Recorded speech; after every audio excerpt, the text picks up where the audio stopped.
Hello.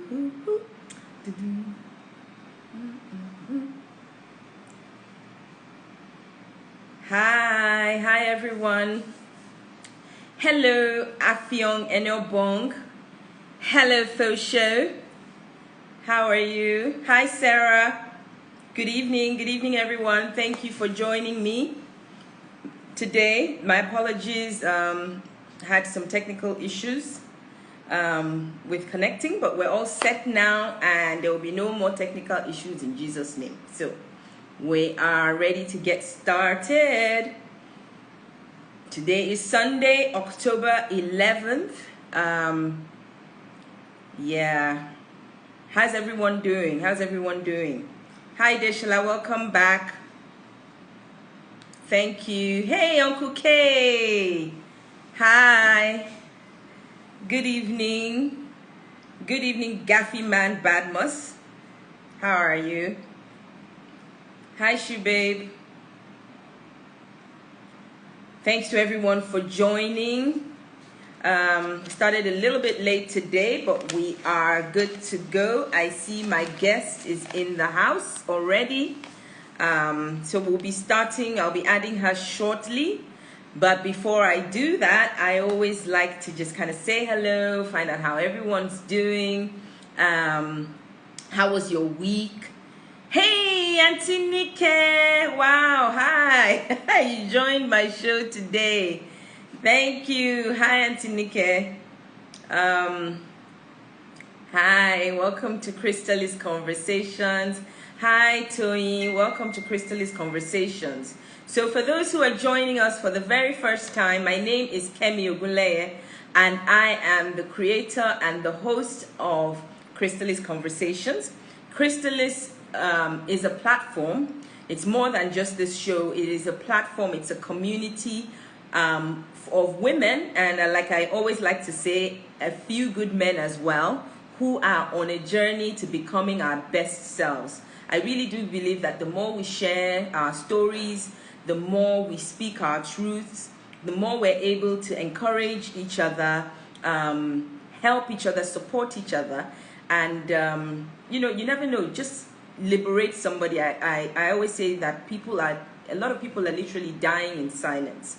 They're going through things, they're going through challenges, and because they're not speaking up, and because other people haven't spoken up, they feel like they are alone in their struggle, and that is enough to make somebody feel like there's no need to continue. But if you hear somebody else's story, somebody else has gone through this and they've come out of it, or somebody else is going through this, you're able to connect with that, and somehow you can encourage each other. Now that's what Crystallis is all about. We're here to just share our truth. None of us is perfect. We are on this journey. We may not be where we want to be, but we certainly are not where we used to be. And we celebrate our big wins, we celebrate our little wins, we celebrate the process, and we celebrate the progress on the way to becoming our best selves. So we're all on a journey to becoming our best selves daily, and that's what Crystallis is all about. Hi Debbie, hi Karima. So what else? I wanted to talk about, I don't think I can start the show today without talking about what is on a lot of our minds today. If you're from Nigeria or if you're in Nigeria, what is on our minds at this time is the End SARS movement, the End SARS protest. Earlier this evening, maybe about 2 hours ago, the Inspector General of Police announced that SARS has been disbanded. So first of all, I just want to say a big congratulations to all the young people, everyone who went out to protest, to make their voices heard about this issue. I think this shows that our voices, our protest is not in vain. But I think this is just the beginning. They've said they are disbanding SARS, but we all know that's not the end of it. It's actually just the beginning. We're looking for reformation of the police force. We're looking for reformation of a lot of our institutions. We're looking for a reformation of Nigeria. So we have to keep pushing. We have to keep going. We have to keep striving. And I think that the era of Nigerians just being quiet and just being, complacent, I think if this has shown anything, it's shown that that era is over, and that our leaders, our governments have to take our citizens of Nigeria seriously, particularly the young people. So I'm really proud of all the young people who went out, who are agitating. Keep doing it, keep sustain the momentum. The future literally is in your hands. I wrote earlier today that a country that kills or decimates its young ones is literally killing its future. But we will not let Nigeria kill its future. So we just say keep going. NSAS is the beginning of a movement, and that movement will not be silenced. So sustain the momentum and keep the pressure up. So on that note, we move to the topic of today. Before I go into today's topic, I just want to thank our sponsor for this particular episode, Melia by Jade. She's giving away a 15,000 Naira gift voucher to one lucky crystallizer today. Crystallizers are members of the Crystallist community. One lucky crystallizer is going to get a 15,000 Naira gift voucher from Melia by Jade. Melia by Jade makes fantastic ready-to-wear pieces for the modern and trendy woman. I have one of Melia by Jade blouse right now. Yep. So our winner will probably be able to use her voucher to get something like this. It's actually a two-piece. I wish I could show you the whole thing, but I can't. But yeah. So we'll be announcing the winner of that giveaway later on in the episode. So stay tuned for that announcement. So now into the show. This is October. October is Breast Cancer Awareness Month. Ladies, if you haven't got your mammogram done this year, if you haven't had a breast examination done this year, please schedule an appointment, go and get it done. It is literally a matter of life and death. Oncologists will tell you that early detection saves lives. So please, whatever it is that you're doing this week, can you schedule a mammogram? Can you schedule a breast exam? Prioritize. One thing that we women don't do very well is prioritizing ourselves, prioritizing our health. But we need to do better in that area. The Lakeshore, I don't know, wherever you are in the world, I'm sure there's a clinic somewhere where you can go and get a mammogram and a breast examination done. But if you are in Lagos, the Lakeshore Cancer Center here in Lagos is offering for this month only, for the month of October only, a clinical breast exam and mammogram for just 9,500 Naira. Just 9,500 Naira. You can go into the Lakeshore Cancer Center. It's a world-class cancer center right here in Lagos, and they will do your mammogram for you. They will give you your results. They will analyze the results for you. Do everything in this one-stop facility. The website is www.lakeshorecancercenter.org. www.lakeshorecancercenter.org. So please reach out to them. I'm sure they're on Instagram as well, and schedule that mammogram. If you're anywhere else outside of Lagos, please find somewhere to get it done. And this brings me to our guest for today. The topic for today is how I beat cancer twice over. Della Ogunleye is my guest, and she's going to be talking about how she is surviving and thriving after not one but two bouts with cancer. I'm very happy to have her on to come and share her story, and I'm sure that by the end of it, we will all understand why early detection is really key to having a positive outcome when it comes to cancers. So I'm going to bring Della on right now. I'm sure a lot of you have figured out we have the same surname. She's my first cousin. And I'm really happy to have her on the show. So live with her. If you've got any questions for my guest, please put them in the Q&A box. You see a Q&A box at the bottom of your screen. Put your questions in the Q&A box, and we'll take your questions towards the end of the show. But because if you put the questions in the comment section, it scrolls up very quickly and we don't see the questions. Look at my beautiful big sister, my beautiful cousin, my beautiful auntie. She's Auntie Della to me. Thank you for joining. Thank you for joining Crystalist Conversations today. I'm really happy to have you here to come and share your story. Before I brought you on, I was just talking about how early detection really is oftentimes the key to is the difference between life and death when it comes to cancer. Before I go further, I want to properly introduce you. I've known you all my life. But not, they said we look alike, yeah? Do we? She's my first cousin. Our fathers are brothers, and I think in a way we both look like our dads somewhat. So yeah, there's a family resemblance there. Della Ogunleye is she studied modern languages in France. So she speaks French. She's a polyglot. But she later went back and studied accounting, and she currently works in the accounting practice in the accounting department of the organization where she works in the UK. She's also a cancer awareness activist and advocate. She spends a lot of her spare time advocating for better cancer support, especially for minorities, for Black people in the UK. She's based in the UK. So she spent a lot of her time working with organizations such as Macmillan, am I correct? The Macmillan Cancer Trust and other organizations that are working to ensure that we eradicate cancer in our lifetime. Auntie Della, so you hear me calling her Auntie Della today.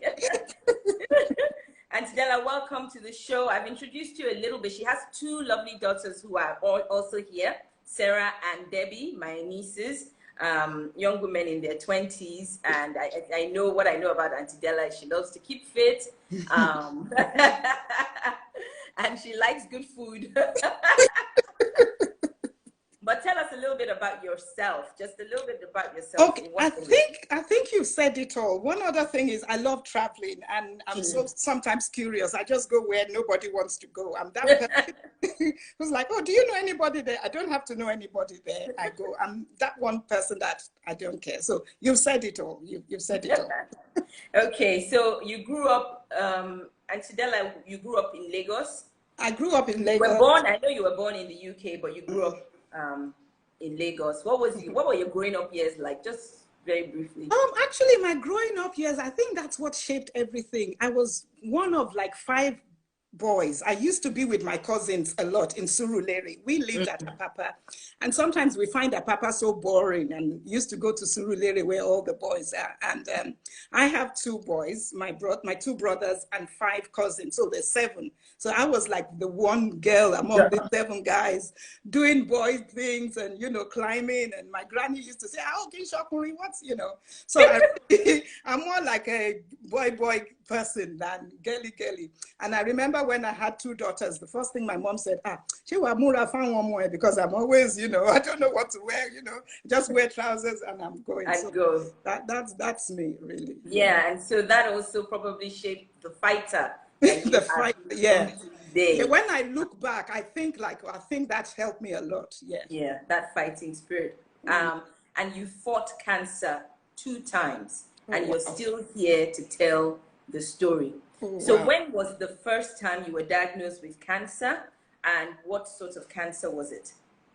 Okay, I was first diagnosed with breast cancer in 2010, rather. June 23rd, about summertime, June 23rd. It was grade 3 triple negative cancer. Okay. And I say triple negative cancer because this is the common cancer, especially in Black people. Mostly white people get it, but they call it as well aggressive cancer because we don't really have targeted therapy for this type of cancer tumor. So it's, you know, it's hit and miss with triple negative, honestly. If it's caught early, it's fine. But mine was stage 3. It was caught early. I had to do chemotherapy.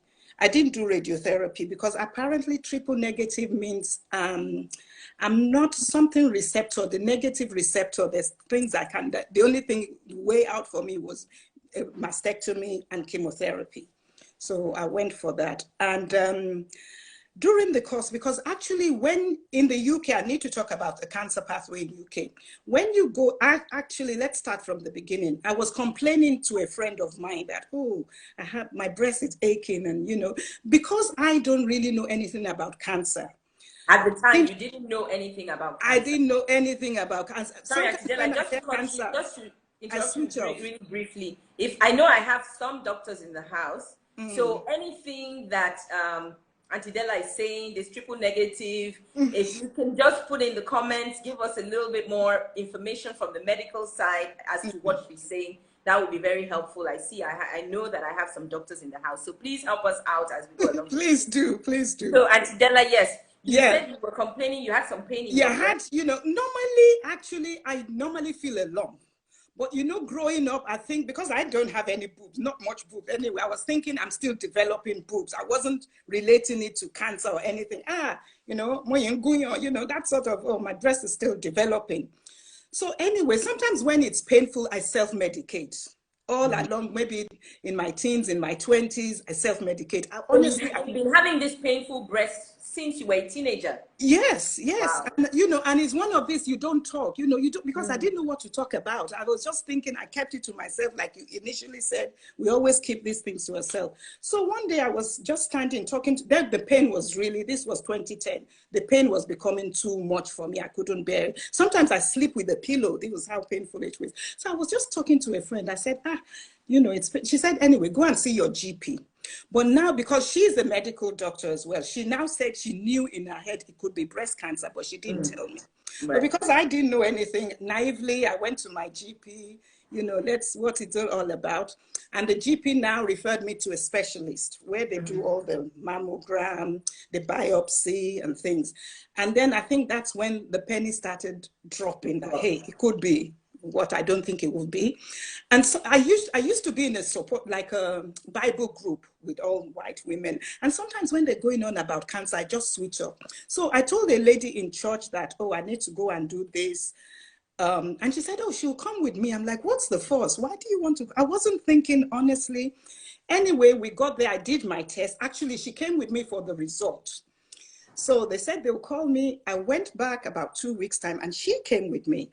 And looking back now, when I joined the support group, they always say if there are 4 or 5 people in a room, it's bad news. I said, hey, okay. So when you entered that room, I entered that room, when they were going to give me my results, there were like 4 or 5 of them, and I was hearing cancer. I looked back, are they talking to me? Because really, I wasn't thinking cancer. And actually then, that 2010, they were talking cancer. The first thing that came to me is, oh, I'm going on holiday.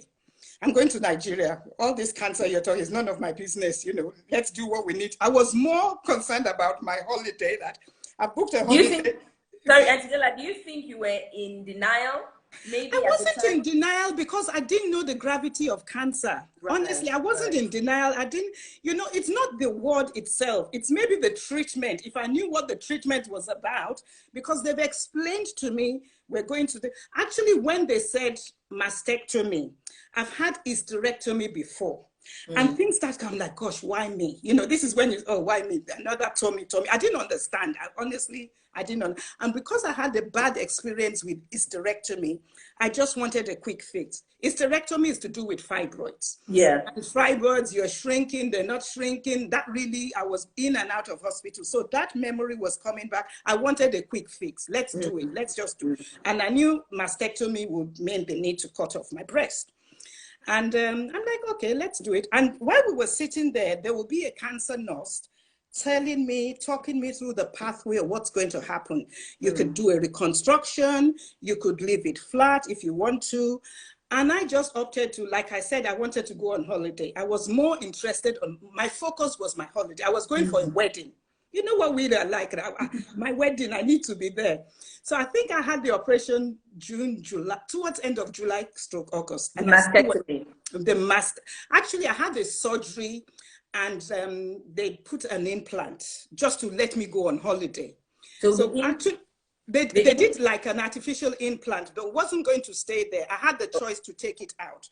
Okay. But I was still, I don't want anything artificial. I don't want to keep going in and out of hospital. Right. With me, it was, look, I don't want anything. Do but whatever they I need to do so I can put this behind me. I can put that attitude. Actually, I need to talk about what mastectomy is about. This is what I'm wearing now. This is a prosthesis, and we have a bra meant for us that, So they show you all these things that made life easy, that, oh, I will opt for that. I don't mind being flat-chested, just because I don't want to be going in and out of hospital, because with the implant, they would need to be monitoring it. And I'm like, oh God, the sight of going into hospital, that scared me. Okay. So I opted, let's do mastectomy. Mastectomy, okay. So somebody, doctor in the house says triple negative means that none of the cells have receptors that will respond to hormonal treatment. That's it. Yeah, so they had to go an aggressive route for you, mastectomy and chemotherapy. And chemotherapy. Is the mastectomy come first and then the chemo after that? No, actually, as I said, I wanted to go to Nigeria. The implant came, and I said, look, I need to go. But I came to start my chemotherapy in September, as soon as I came back from holiday. It's something because they said, oh, we need to do this. We don't want it to spread. Everything I now know, I'm like, gosh, I shouldn't have gone to Nigeria, because I was more, because they said it could spread. But I didn't take it serious, because it could easily spread somewhere else. Yeah. But I made them do what they need to do. They did the mastectomy, the operation. But I don't know if my delaying my chemotherapy would have meant it would have spread somewhere else. But in my head, they've dealt with it. They need to do what they need to do. That's over. And I came back from my holiday in September, started my chemotherapy. And chemotherapy for how long? Chemotherapy, I had 6 rounds of chemotherapy every 3 weeks. So it finished in December. The last one I took, I remember, was the 31st of December. I didn't want to go into the new year with chemotherapy. So it finished in December. But and doing the why no radiotherapy? I think my understanding is radiotherapy this triple negative does not respond. No, I didn't. I wasn't offered. I didn't need it. It was pointless. Because of what I had, I didn't need it. My oncologist said I wouldn't need it, because we've already done what we need to do for you. What else are we going to radiate on that side? They've killed it. According to them, they'll kill it. And to reassure me, I'll then go on chemotherapy. Okay. And so you did chemotherapy up until the December, the end of December 2010. Yeah, 2010. Yes. And so there was a point when you're given I guess what amounts to a clean bill of health. We've got the cancer. Actually, with cancer, now they come out and say, we really can't say you're free. You never know. And I don't know. Because actually, I might have to jump to where we're going to later on. Yeah, don't let's jump. Let's jump. Exactly. If they get me a clean number 2, I just wanted to establish that breast cancer was, at that point, it's the doctors have like, okay, we've taken care of this breast. Taken care of. You're no longer having chemotherapy. There are probably some drugs you have to take, but I didn't take. That's why I couldn't take tamoxifen, because it wouldn't have any effect on me. Okay. Some people get tamoxifen if their receptor is positive, but mine was negative. I couldn't. It won't work on me. Again, doctors in the house, all these things, please help us. help us. I know. Better. But I know post your treatment, you then became very involved with, that's when you really first became very involved with cancer advocacy and awareness, especially in minority communities, as it affects minority communities. You went into this, like you've said, being very ignorant about cancer, whether it even affects Black people, is it white people's disease? It's not really something that you felt would ever affect you. But having gone through the experience of breast cancer, you came out with a different mindset. Why did you feel that it was important for you to get involved in advocacy? I think the first thing was when I was told again by my breast cancer nurse, join a support group. Another thing I was, what support group? Okay, I found one and I got there, and I'm one of these people, I want to see someone like me. I really want to, because all the bad news I hear of cancer is, oh, they've died. And in my head, I think, oh, has everybody that Black had cancer, they died, where are they? Because each time I go, it's all about. Because when you go to the cancer support group, you didn't see any black people? I didn't see any black person. I did not see any black person. It even went to an extent that Macmillan gave me a grant to set up a support group for black people. And I think they realized that, ooh, there's something missing here. We're not catering for black people. And because we don't talk about cancer, because they came to tell me and said, oh, it's not, you know, we don't. I said, no, you're even getting it wrong. I don't see me represented in any of the information, the leaflets, anything. I don't see anything about black having cancer. And then they're like, oh yeah, the pennies was dropping that. Oh yeah, she's right. Even when you see an advert on telly, all you see is white. And that's why I just, it's nothing to do with me. It's all these white people. Right. So it gave me that, okay, let me go and see what they do in this support group. So I go there and, you know, I always, because I want to see, like, if somebody had showed me how a mastectomy would be on a black person, all this information, I didn't have it.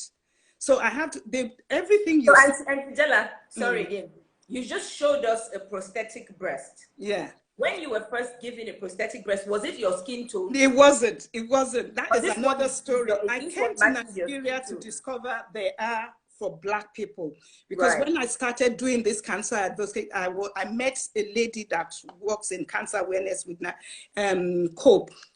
She does all this, raise awareness, come and do mammogram, but she wasn't into support group and things like that. So I came tonight. Actually, I came once, then every year I've been going, but the second time or third time we did a collection to get bras and things to donate to people in Nigeria. Maybe this will, you know, something to let them come out and talk about, hey, you know, there's some, I wasn't more focusing on awareness, on like, if I was aware, I won't be where I was now. I want to like, okay, I've got cancer, and how do you help people living with cancer? How do you support them? I'm more on the, look, I've got it now. You could be doing awareness, but hey, if I've got cancer, what happens? What happens to my mom? What happens to my family?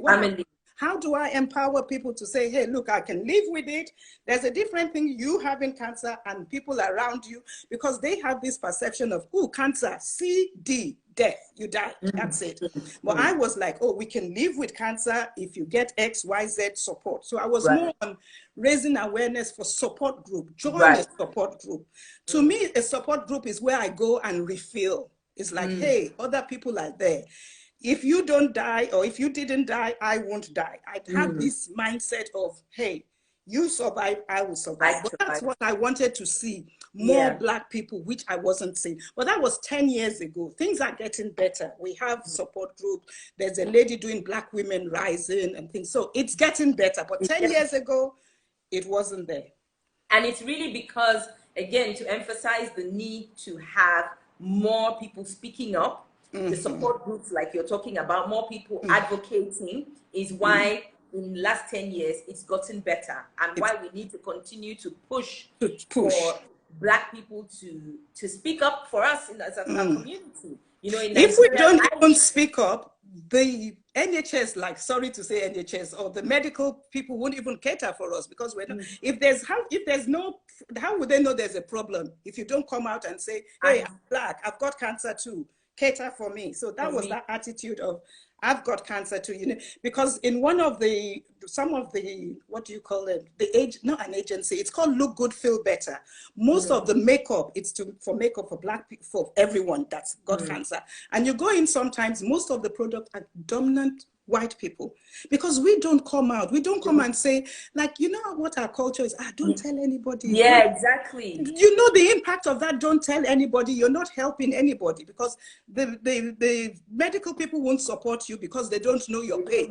You don't even know you exist, because and I hear people saying, oh, by the time your people present, it's too late, because we're keeping, oh, don't tell anybody. Oh. Right. And I'm saying, you're not telling everybody, you're telling the medical people, you're going out for support. It's not me coming to tell someone who hasn't had cancer. I go and look, I Google, I'm like, who is a black person that has cancer? I want, most of the time I go on Facebook to look for someone who's had cancer like me, to help me. I need help, you know, to help me, to support me through this journey, to work with me. It's a lonely journey. Cancer is not an easy, you know, piece of cake. Absolutely. And you said something very key now that I want to pick up on. You said that, you know, the medical professionals in the UK where you live say by the time your people, like black people, people from our community present, it's often too late. which brings me to my next question, especially as we are in the month of October.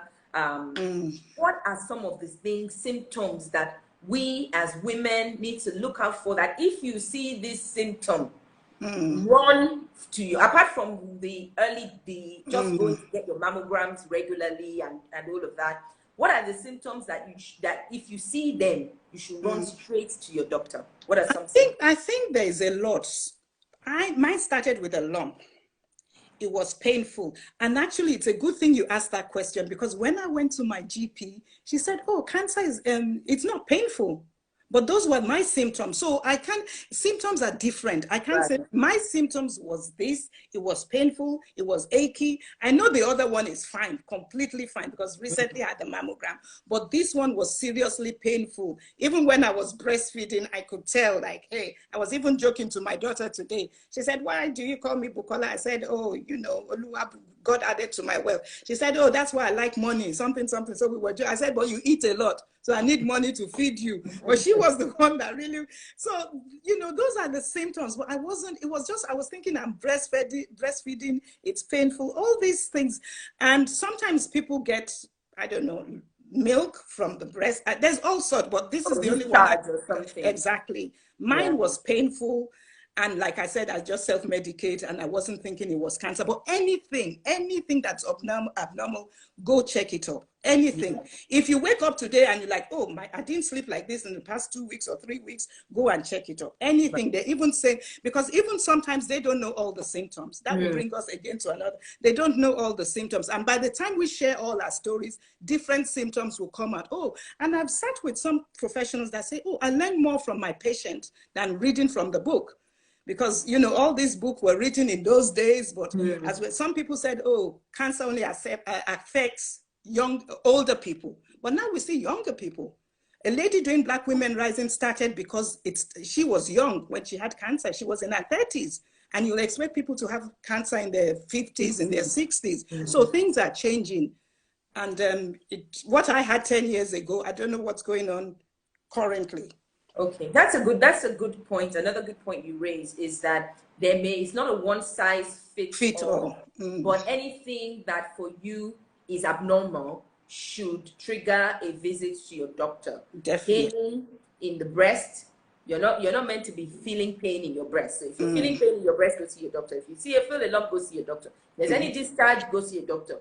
Anything that is not anything, just don't keep quiet. Don't keep quiet. Yes. I was quiet. I didn't know what to look out for. Now we're talking about, even sometimes when they say come and talk about breast, I said, oh, everybody should know now. They're talking because people are now talking. It's out there. So we should know, you know, don't just, like you said, women, we don't want to, I can't be bothered, you know, but please go. Be bothered. Please be bothered. Some of the doctors are saying inflammatory breast cancer is a rare form that presents with pain. So that's one form of cancer. More commonly, breast cancer presents as a painless lump. Exactly. So, and mine was painful. More common. Another doctor says bloody nipple, other symptoms to look out for: bloody nipple discharge, changes on the breast, inverted nipple, painful or painless lump, any lump or bump in your armpit area, just go and see a doctor. I think what is coming out here is, first of all, prioritize your health and your wellness, have regular checkups, and also don't diminish your pain. We should know our bodies. We should be familiar with our bodies. We know what is an aberration for us, that this is not me. Some people, for example, when you ask doctors about bowel movements, they always tell you, you know, bowel movement, for some people, is if you have a bowel movement every day, that's normal for you. If you don't have a bowel movement for 3 days and that's your normal thing, then that's fine. What you need to look out for is anything that is a deviation from what is normal. But if you don't know yourself, if you don't observe yourself, your body, it's your body. You're the only person that will know your body. That's what I'm learning in my later lives now. Yes. So, you know, we've talked about support groups and all of that, and how that was very helpful for you. You are a strong advocate of support groups for people going through cancer. You know, what were some of the other things that you would say helped you to stay positive as you were going through your cancer treatment the first time? You see, the first time I was told to go for counseling, and I thought, oh, you know, Africans, we're strong. We think, counseling, there's nothing wrong with me. What's wrong with me? But I didn't know I would need counseling. You know what? I could talk more about cancer than the depression I went through. That depression came, okay, now you've finished your treatment, you've done it all. You now sit down, oh, I've had cancer. And you know, from where we come from, somebody from my village, you know, all those thoughts coming in. You don't know what counseling is all about. It's only when I went into counseling that we were telling me, just say anything. You know, the things I don't even know could help me. She just let me speak. You just talk and, you know. But actually, before I went for counseling, I was depressed. I didn't go, and I was forced to go. And I was saying, oh, no, you know, how can I tell someone? And actually, when I go for support groups, sometimes you even get massage. You get all sorts of things by going to support group. And most of the people I talk to is like, Shebi, you finish your chemo. That's the end of cancer. That's what people think. But you are now dealing with the emotional and it's like, okay, I've had this thing now. The doctor is gone. I'm on my own. This is why they said you need this support group. You need counseling. You need to know how to eat well, to feed your body, you know, exercise. This is all what comes around with joining a support group and talking to other people. What was their coping mechanism? How did they cope? What did you do? What should I be doing? Although it's not one size fits all, but sometimes it's like, oh, what can I do to help me? You know, I just look at people. Some people I'm on chemo for, they look well. I'm like, oh, you know, because my mindset wasn't there. Exactly. I was still dealing with, in my culture, hey, cancer, oh, where did I get? And, you know, where did you get it from? How can you get it? Are you eating white man's food? You know, it is like, no, you know, and I'm having that with me. I've got cancer. Why me? You know, why did I get cancer? No, who in my exactly. family? No, you know, I have that with me, but like, okay, so I go to support group, and you know that helps. That's like, okay, and when I even go and I'm alone, I'm like, this is not good, and that's exactly what prompted me. I don't want anybody else, especially from our culture, to go through what I went through. You know, it's not even the cancer, it's the treatment of cancer, the side effects of chemotherapy, the psychological side effects, how you feel. I remember once Nika used to come and see, I won't want to open my door. I'll close my door. I don't want anybody to see me. It's a shame. I'm like, hey, I'm ashamed to the family. Why have I brought this on? You know, this, but it's all in my head. And that's why you need that counseling to like, hey, it's not your fault. It's nothing to do with you. Nothing to do with you. And and obviously for me, as I think about, you know, what you went through. I mean, if they take out your breast, it is a complete, what do you call it? Your body image. It must impact your body image when you take off your clothes and you look at yourself in the mirror. Exactly. So, you know, that in itself is something, like you said, that you need counseling or therapy to help you walk through that journey and understand the new body that you are in and all of that. So, again, I mean, I thank you for bringing up the idea, this topic of counseling or therapy, because we know again as our culture that that's something that we have tended to shy away from. We have this thing of put on your mask, you're going to be okay. Maybe you shy didn't die. You shy didn't die, so what's your problem? Then get up and keep moving. But you know, Tosin is one of the guests on here. She says the emotional part is tough, and so groups are great. So yeah, because I mean, like you said, it's one thing to go through cancer, get the treatment, but you have to live after that. And you have to deal with the fallout of, why did I get cancer? Why did it happen to you? And for you at that time, 10 years ago, your girls were much younger. They're in their 20s now. So you must have also had the idea, the emotions around my girls, who's going to take care of them? You know, actually then I wasn't thinking, because the girls knew more than I did. Because when I told, they said, oh, go home and tell my elders, oh, Mom, it's just a boob job. No, it's just a boob job. In that, the young ones can deal with it better. And then I had my mom that was shaking. That one quickly rebooked her ticket. She left me. And I used to say, I want to salo. She just left me on my own, you know. Because the more we talk about it, because you know, the more the children could deal with it. That I was feeling in my head how they could. Oh, it's just a boob job. And sometimes when the counseling people call me, and Debbie picks up when we had line, oh, it's your cancer people. Oh, it's your cancer. You know, they trivialize cancer like, hey, is that it? You know, it's like, you know, go deal with it. So, you know, now we're going to go on to the second, because this was 10 years ago. This was 10 years ago. Fast forward 10 years after your initial diagnosis with breast cancer. Last year, 2019, you were diagnosed with stage 3 ovarian cancer. Why me now? Why me now? Now only me waka come.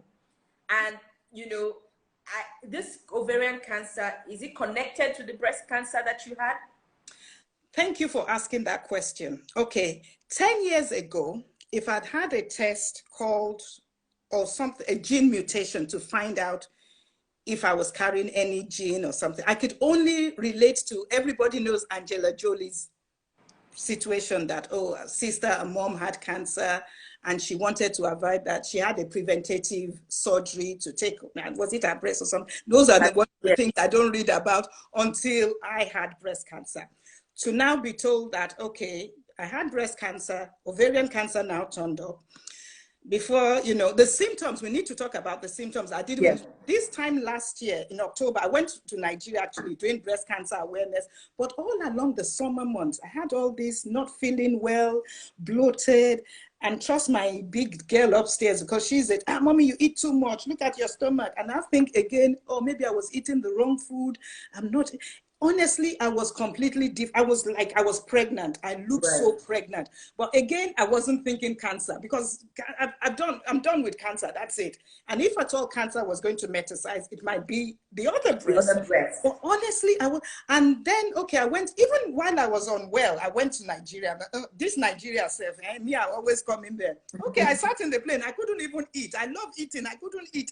I wasn't, on my birthday on the 26th last year, I was telling, they took me out for, I couldn't eat. All along, I was carrying this along. But anyway, I went to my GP. Having the symptoms of, you know, constipation, bloat. Constipation, couldn't eat, tired. One Nigeria I went that was just sleeping. And I was thinking, oh, maybe I've overworked. As always, you always think it's you. I've done something. Let me rest. But it was swelling. Well, I was just thinking. How long would you say you'd had the symptoms? Let's say about around summertime, August, September towards October. Okay. Around August time, it wasn't too bad. Around September, October, and again, I didn't want to go in case, oh, it's cancer. They won't want me to go to Nigeria. This Nigeria, I'm going, you know. So I didn't go and tell my GP. I traveled and now came back. That's when I sorted to go to, you know, get some medical attention or professional attention. And the professional attention I wanted was quick fix. Just tell me what's wrong, what's going on. Okay, and this is another mistake. My doctor said, oh, you're constipated. Oh, drink prune juice. Buy Gaviscon. It's nothing to do with what is wrong with me. I think it was by doing a blood test that we now picked up it could be ovarian cancer. They do a special CA125. I bet the doctors in the house know what CA125 is. This is how they know the level of, I don't know what they know, but if it's too high. So doctors in the house tell us the blood test checks what the level of hormones or whatever is. It says something in the blood, it detects that lets doctors know that. Something like, anyway. So I sat in my office that Friday. I had to do this blood test on a Wednesday, and I sat in my office on Friday. And my GP called A&E, go to A&E. We need you to go to A&E. I'm like, what's A&E? What now? Honestly, as usual. And then that Christmas, we were planning to take my mom to go on holiday. Each time I said I plan to go on holiday, all these things come up. I said, hey. The first thing I said is, I need to travel. Oh, I need to travel. But they need to sort out the ascites. I think that was why I was swollen. The water, that's what, fluid. Retaining fluid. You were the fluid, yeah. The fluid. These doctors in the house, what is that? Is that ASICT, yes, they would know it better. Ascites. My doctors here, they will drop it here. You know, we're going to talk about the BRCA gene. People are putting it in the comments because Auntie Della did the test and she was positive for this BRCA2 gene. BRCA2, yeah. And then you could get, you're prone to have breast and ovarian cancer. But they didn't tell me that 10 years ago. I found out later they had to do the test. So if I had known 10 years ago that I could have requested for this test, we would have prevented the ovarian cancer. But hey, So, like and because always, you even had a hysterectomy, and I they had hysterectomy, but they didn't take out my they did take ovaries out the ovaries. because So I if was they under had a known, they could certain have, age. yes, You have to, I because you was were under still younger. 50. Yeah. Yeah, I was under 50. So I've had a, you know, my cousin used to make one year, yeah, that, hey, you woman, you've donated all your body parts. Everything's gone to the NHS. Your ovary, your this, your that. Anyway, well, okay, ovarian cancer came. And another thing, even the medics sometimes don't know how to break the news. So I knew, okay, I was just saying, okay, what's it? Is it cancer? Is it cancer? And I think with ovarian cancer, it's difficult to detect because any gynae cancer, they can't say if it's bowel cancer, if it's colon cancer. You know, it's all in there. And I, as always, I just tell me, I want to know. And I was actually, when I got all this news, I was still hiding. I was just telling the girls, oh, they're going to treat it with chemo. And they were like, hey, it's cancer now. Actually, I told Tolani, you know, when I was still hiding, I said, oh, they're going to treat it with chemo. Like, come on, who are you lying to? You know, this shame, that shame of, you again. I didn't know how to break the news. I was like, how can I now? Hey, Kilo Day, is it only you? Why? This time round, I was like, okay. So I had to take it in first before I can deal with anybody like, hey, you know, she's had cancer again. And then we didn't know the meaning. I was even saying, oh, my cancer came back. My cancer didn't come back. It's a new cancer. New cancer. It's completely new because I didn't know. You just hear people say, oh, cancer. No, it's completely, it's got nothing to, and that's what my oncologist reassured me. And one other thing is, I think they check liver, bones, and everything to make sure it hasn't spread anywhere. So sometimes you dance for joy, and even in the midst of that, hey, you've got cancer. So there was no, what the doctors would call metastasis. Something. It hadn't metastasized. It's always difficult for me to say that word. And I just try to shy away from it. And that's important because, I mean, my mom died 22 years ago. She died of cancer. But when she was diagnosed, it was stage 4 cancer of unknown primary, which meant that it had spread so far that they couldn't really tell where it started. So it was either, they said it was either colon, the primary was either colon or ovarian. But I really remember this from 22 years ago, that it was cancer of unknown primary. It had metastasized, it was stage 4, it had gone everywhere. So again, even from back then, I picked up the importance of early detection, because if my mom had been treated early, she had presented early, the outcome may have been different. I also remember that my mother managed constipation for as long as I can remember.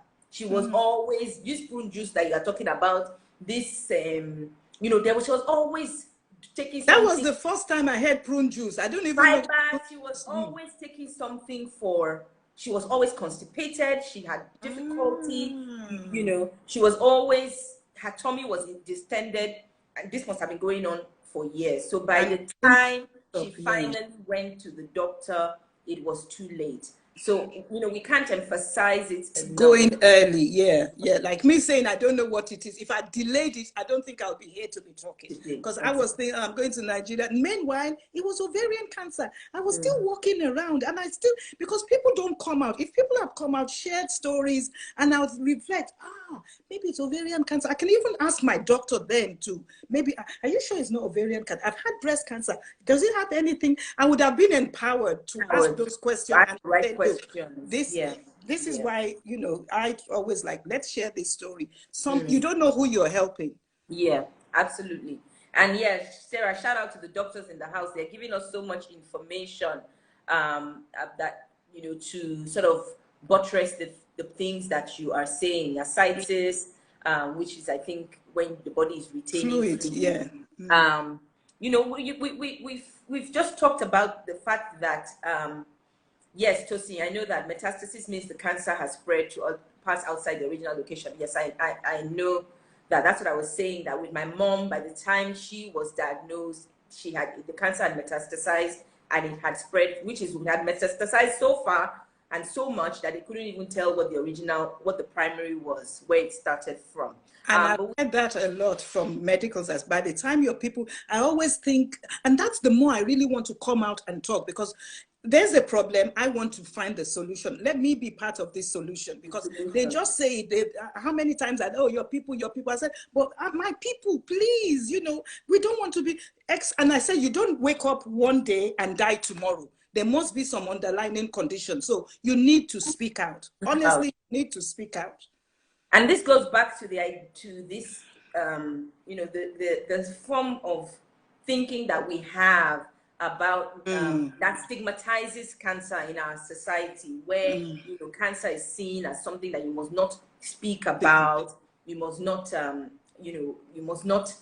You don't tell anybody about it. Don't tell anybody about it. You know, things are changing. Like you said, things are changing. Even here in Nigeria, things are changing.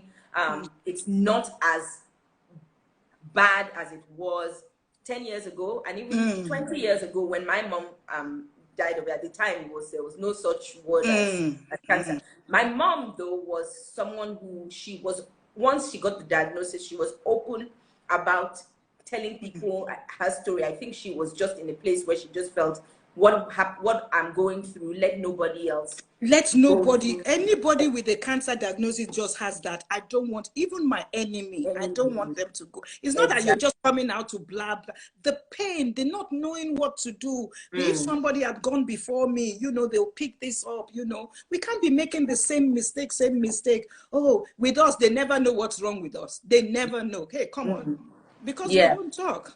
We don't talk about it. So what are some of the things that we can do individually and collectively as a society to combat the stigma that still exists around cancer today? I think I like, from what you asked this question, the more I see people on your show talking about different things. The first one I think I was so engrossed with is the adoption. What is in Nigeria? I'm like, oh, wow, Nigeria has this. And the lady mentioned support. The word support group keeps coming. And I keep putting a thumbs up, because now we're doing support group. We're talking. It's not, oh, your brother would know. Your brother, it's people who have lived that experience that would know. The support, the same people in that system would know. It's not, there's no way, if you haven't, you know, worn this shoe, you can't, it's like you haven't had you haven't had a baby and you want to tell me how this is how a baby is born. You're reading it in the book. No, I've lived it. I know what it's like. And then I want to be among other people who are going through, who have gone through,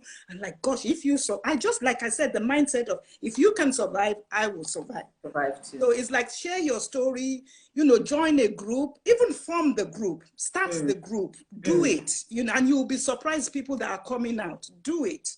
Absolutely. Yeah. You know, you mentioned something earlier that I want us to go back to, and that's the idea that treatment for cancer can have a different reaction or adverse reaction in Black people, you know, because I think you'd said, I don't know if you mentioned it here, but when you and I spoke earlier, that when you were going through chemo, so for your ovarian cancer, you had to have chemo again. Yeah. And you had a very adverse reaction to the drug that actually looking at you, I think I'm still looking at the effect of chemo, because I think a while ago during the ovarian cancer treatment, I went to church and a lady friend, I think she just walked past me. I sat down, she walked past, and her husband had to say, that's Della. And she came, no, Dabi Ganai. I thought it was one guy, because my complex, you know what, because we know ourselves, you know, there's black and there's going dark. I completely went dark. Yeah. Then how do you explain this to a white person that I went to them we're black? You know, so you're going dark is the same thing. What are you talking about? You know, what is she talking about?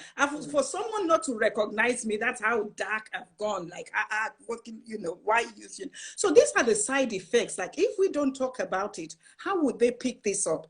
And I do a lot of this advocacy, and when I'm sitting in meetings, I mentioned it once, and the lady said, "Oh, really? I didn't know that." Yes, because nobody says it. We just keep quiet. Oh. You know, they just say things, you see it in the book, this would affect you. But if it could affect you for someone not to have recognized me, and I held on to that, like, wow, this is a side effect. Even sometimes my daughter says, mommy, you've gone dark. Mommy, you've gone dark. But, you know, to a white person, they won't see it. So the more we come and talk about things, the more they can, it might have this side effect on them. You know, maybe the dosage, maybe something. I don't know how they're going to do it, but this is how it affects us. And if we don't talk about, how would they know? How would they know? You know, that's how I even things like, you know, Tosin is a survivor as well. She I don't, you can see some of her comments. She says she had to use all sorts of shades of foundation to try to correct the complexion. So even things like clinical trials, because we know sometimes they will that's my new baby, clinical trial. They will say they're doing a clinical trial. And I know that as Black people, Nigerian people, we always like, please, I beg, it's not me they're going to use for guinea pig. But if we don't show up for the if we don't put ourselves forward for some of these clinical trials, they won't really know how it affects us as a people. Isn't that the case?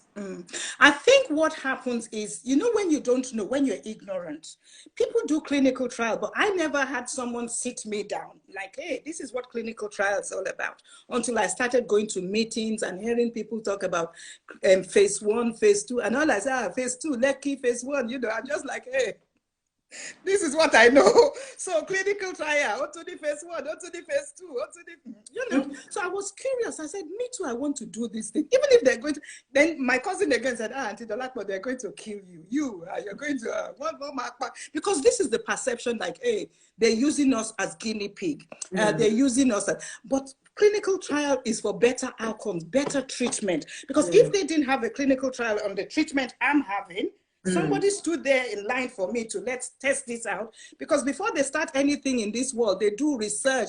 How is it going to benefit patient? How is the outcome? But I didn't know all that. But if you tell someone, this is why we're doing it, it's not to kill you.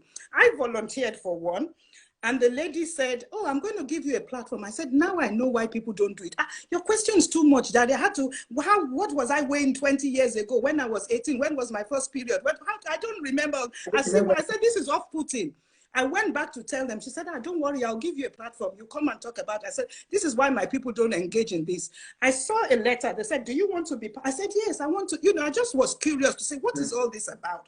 And there's all type of clinical trial, translational. I think the medics and the one is just questionnaires. Some are like you take medicine. And the one I did for the ovarian cancer, Icon 8, is to find out the difference between taking chemotherapy either every 3 weeks or weekly. What's the benefit? Some people are on trial to see what will benefit us better.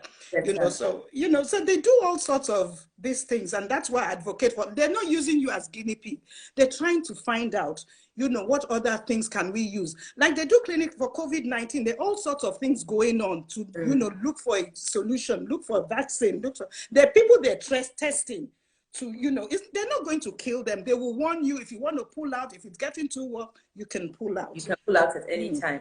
And Dr. Ruka, who's on, says trials have to follow the law of medicine. First, do no harm. Exactly. So, there are strict rules around it. You know, you brought up COVID-19. I remember a few weeks back, they were doing some trials, COVID-19, I guess, vaccine trials. I think it was Oxford University or Cambridge University. Yes, yeah. Oxford. And one of the participants developed what they called adverse reaction, and they had to stop the trial immediately.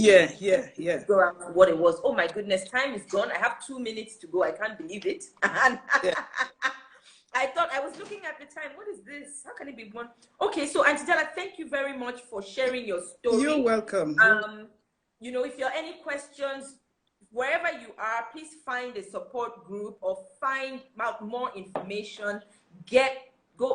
Present, have regular checkups, take care of your health. If you know anyone who's going through cancer, wherever you are, find a support group.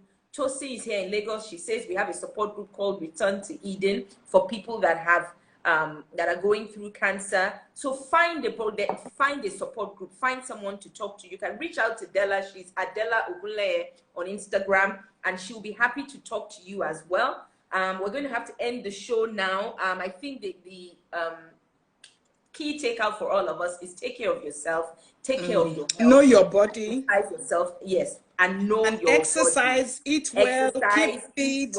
Keep fit.